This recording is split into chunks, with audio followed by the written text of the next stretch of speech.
Hello mga katropa! Hanap mo ba yung masarap at authentic na Japanese ramen at chicken katsukari na abot kaya ang presyo? Dito ka na sa Umami Restaurant, Japanese Urban Cuisine. Dito lang yan sa Burjoman Mall. Sa mismong food court po ang kanilang pwesto. May iba't ibang klase sila ng ramen dito. May mga sushi din, sashimi at gyoza din sila. So heto pala yung in-order namin. California roll with shrimp and avocado for 32 dirhams. Syempre, ang cravings ko for today, ramen. Umami ramen pala ang in-order ko for 28 dirhams. Gyoza mixed beef and chicken for 16 dirhams. At syempre, ang kanilang Japanese chicken katsukari for 30 dirhams. So, yung una kong tinikman dito, ang kanilang umami ramen. Dahil sa itsura pa lang ay mukhang masarap na.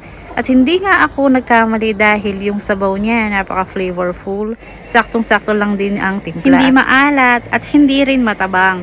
Tapos yung noodles masarap din. Ganito yung gusto kong pagkakaluto sa noodles. Hindi malata. Yung sakto lang din ang pagkakaluto nila, hindi na overcook. Plus yung meat malambot din at malasa. Tapos yung half na egg, ganito din yung gusto kong pagkakaluto.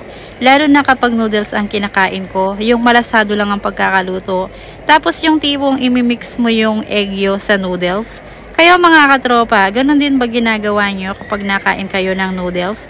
Bapa may sabaw man o wala, hinahalo nyo rin ba yung malasadong itlog para mas lalong sumarap at malinamnam ang noodles na kinakain nyo? Pa-comment naman mga katropa kung ganun din ang style nyo sa pagkain ng noodles at itlog. At next ko na tinikman dito ang kanilang gyoza.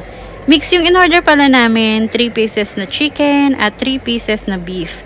Para pareho naming matikman. Pero kung gusto nyo ay 6 pieces na chicken or 6 pieces na beef, ay pwede naman po. Nagustuhan ko din tong gyoza nila kasi kahit hindi mo lagyan ng sauce, masarap siya, malasa at hindi dry ang laman. At sunod ko naman tinikman dito ang kanilang California roll na shrimp with avocado na 2 thumbs up ang ibibigay ko dahil pasok na pasok sa panlasa ng lola nyo mga katropa.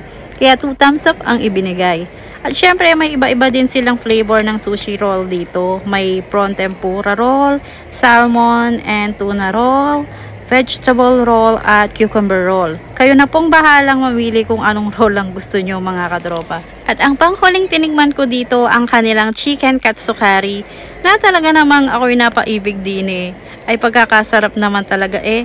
Sa sobrang pagkaibig ko nga din eh, ay muntik kong makakalimutan na order pala to ng asawa ko at pinatikim lang sa akin para daw matikman ko kung ano ang lasa. Aba naman ang lola nyo na ibigan naman. Kaya kako sa asawa ko, ako iyong tirhan. Aba naman, nakakadalawang higop pa lang ako ng ramen ay pagkabaling ko sa kanyang kinakain ay last bite na lang. Ay alangan namang hingin ko pa, di ba?